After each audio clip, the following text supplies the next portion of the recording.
Assalamualaikum warahmatullahi wabarakatuh. Innal hamdalillah nahmaduhu wa nasta'inuhu wa nastaghfiruh wa na'udzu billahi min shururi anfusina wa min sayyiati a'malina.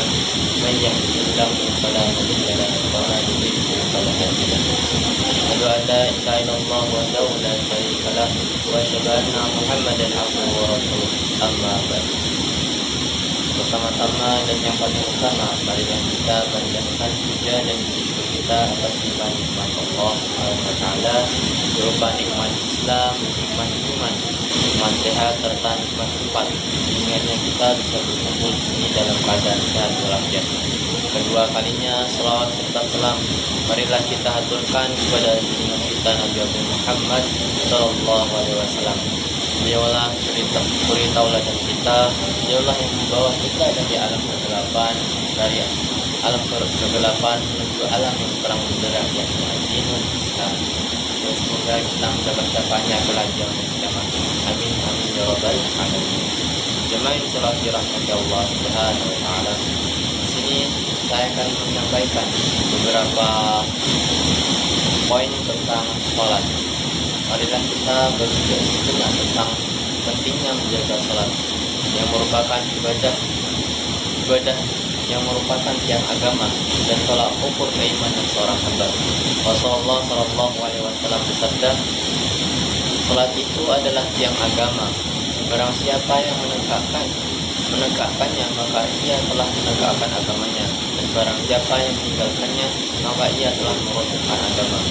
Hadis riwayat Al-Baihaqi.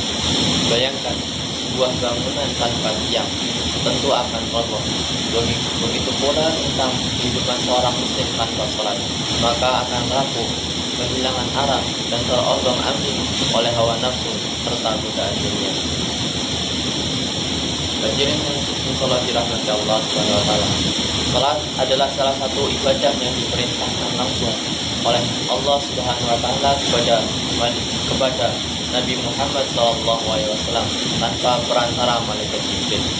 Perintah itu diturunkan pada peristiwa Isra Mi'raj, yang dimana menunjukkan betapa agungnya dan pentingnya kedudukan salat. Allah Subhanahu wa taala berfirman, "Inna salata kanat 'alal mu'minina kitaban mawquta." Artinya benar-benar salat itu adalah yang penuh yang ditentukan waktunya atas orang-orang yang beriman. Quran Surat An-Nisa ayat 102. Ayat ini menegaskan bahwa salat tidak boleh dilakukan pada waktu yang sembarangan, tidak boleh ditunda-tunda, apalagi ditinggalkan. Karena salat bukan sekedar ritual, tapi perjanjian antara seorang hamba dengan Tuhannya. Allah juga berfirman dalam Al-Quran Surat Al-Ankabut ayat 45. A'udzu billahi minasyaitonir rajim. Inna salata tanha 'anil fahsya'i wal munkar. Yang artinya sesungguhnya salat itu adalah mencegah perbuatan keji dan munkar. Makna ayat ini menunjukkan bahwa salat bukan hanya sekedar kewajiban, melainkan berfungsi juga untuk membersihkan jiwa kita dari perkara-perkara yang batil, perkara yang dapat menambah dosa kita. Jika seorang masih melakukan salat tetapi ia rajin maksiat atau masih melakukan maksiat, maka salatnya belum benar-benar menyentuh hatinya. Ia baru salat dengan tubuhnya, tidak dengan jiwanya. Maka dari itu penting bagi kita tidak hanya melakukan salat, tetapi juga menegakkannya, yaitu memahami maknanya, menjaga kesusahannya, dan memperbaiki kualitas pada setiap waktu. Jemaah yang salat dirahmati Allah Subhanahu wa taala, Nabi Muhammad sallallahu alaihi wasallam sendiri menjadikan salat sebagai sumber ketenangan. Beliau bersabda, Ya Bilal, arifna bis salat. Artinya, wahai Bilal, tenangkanlah kami dengan salat. Hadis riwayat Abu Daud. Kalimat arifna bis salat menunjukkan bahwa salat bukan merupakan beban, tapi tempat istirahat bagi jiwa kita. Di saat kita lelah dengan urusan dunia, banyak masalah, atau hati kita sedang gundah gulana, Salatlah yang menjadi penyejuk dan menguat hati kita. Allah Subhanahu wa taala berfirman, "Ala bi dzikrillah tatma'innul qulub." Yang artinya, ingatlah hanya dengan mengingat Allah hati kita menjadi tenang. Quran surat Ar-Ra'd ayat 28. Hadirin yang salat dirahmati Allah Subhanahu wa taala, mari kita renungkan bagaimana keadaan umat Islam saat ini. Banyak di antara kita yang sibuk dengan pekerjaan, sibuk dengan karir kita atau urusan dunia lainnya, namun lalai terhadap salat. Bahkan ada yang merasa berat untuk melakukannya, untuk berdiri 5 menit saja di hadapan Tuhannya.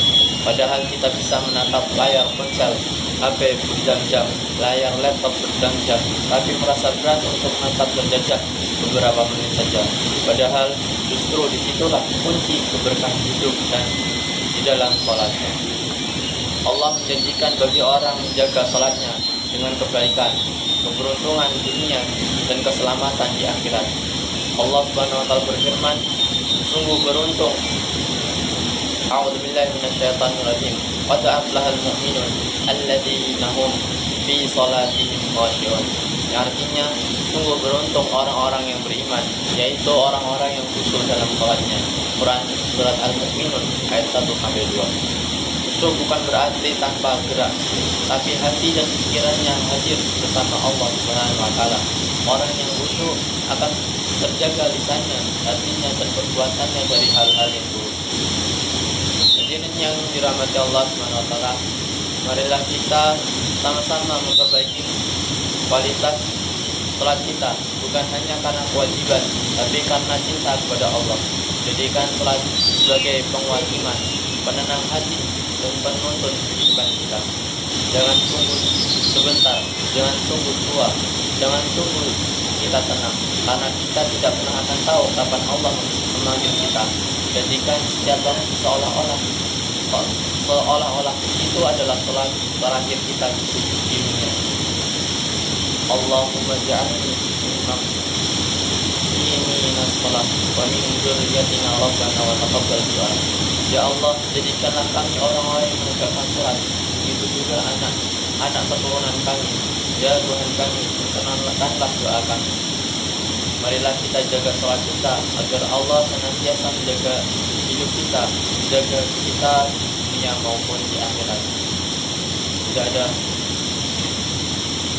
mungkin cukup sekian dari saya, kurang lebihnya saya mohon maaf. Akhirul kalam, akhiri wal qalami wa ma yasturun. Wassalamualaikum warahmatullahi wabarakatuh.